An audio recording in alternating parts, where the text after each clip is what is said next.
আসসালামু আলাইকুম, সবাই কেমন আছেন? আশা করি আল্লাহর রহমতে সবাই ভালো আছেন। আমরাও আলহামদুলিল্লাহ ভালো আছি। আর এই যে আজকে অনেকদিন পরে ছাদে চলে আসলাম কবুতরগুলোকে দেখার জন্য। যেহেতু আমার ঘর থেকে কবুতরগুলোকে বের করা হয়েছে অনেকদিন আগেই, তবে আমি এগুলোকে দেখতে যাব করে আর সময় হচ্ছিল না। আজকে ওর বাবা বলল, চলো আজকে আমার সাথেই চলো, তোমাকে কবুতরগুলো দেখিয়ে নিয়ে আসি কেমন কি সেট আপ করলাম। পরে জলদি করে চলে আসলাম বাবুকে নিয়েই। আর জুয়েরিয়া যেহেতু মাদ্রাসায়, ছোট মেয়েটা গিয়েছে ওর দাদার সঙ্গে আপুকে নিয়ে আসতে, তো এই ফাঁকে চলে আসলাম ছাদে। আর এই যে দেখুন আমাদের কবুতরগুলো, খাঁচাগুলো কিন্তু এখনও পুরোপুরি কমপ্লিট হয়নি, নিচের অংশটা কিন্তু ফাঁকা আছে, তাই নিচের দিকে একটু তক্তা দিয়ে আটকে দেওয়া হয়েছে। আর এই কবুতরের নিচে আবার নেট বসানো হবে যেন ময়লাগুলো সেখানে আটকে থাকে। একটা ট্রে বসিয়ে দেবে নিচের দিকে।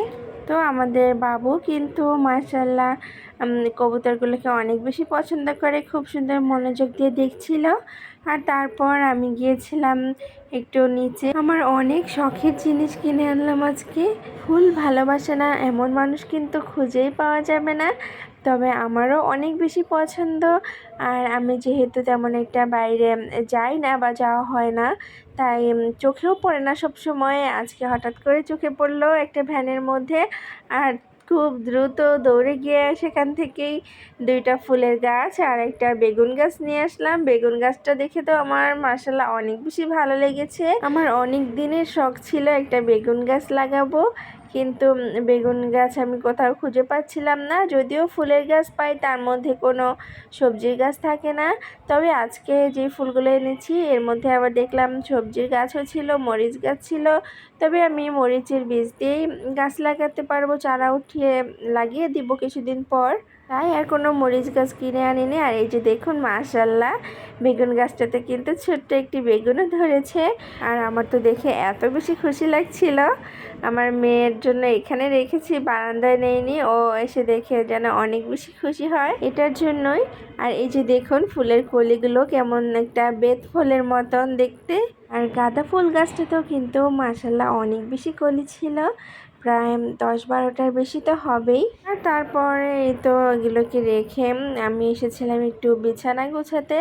আর বাবাটাকে এদিকে বসিয়ে দিয়েছিলাম বিছানার উপর, সে এখান থেকে নেমে গিয়ে নিজেই খেলনা নিয়ে খেলছিল। আর আমার জুয়েরিয়াও মাদ্রাসা থেকে চলে এসেছে, এসে তার ভাইকে দেখে একটু কোলে নিয়ে আদর করে দিচ্ছিল। আর এই তো তারপর বাচ্চাদেরকে গোসল করিয়ে খাইয়ে ঘুম পাড়িয়ে দিয়েছিলাম।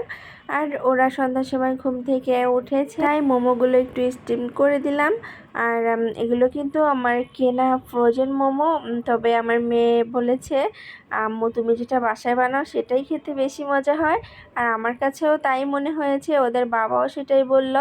আর এরপর থেকে কখনো বাইরে থেকে আনবো না, নিজেই বানিয়ে নিব। তবে বাচ্চা কাচ্চা নিয়ে সব সময় সুযোগ হয় না, এই জন্যই আর কি এনেছিলাম।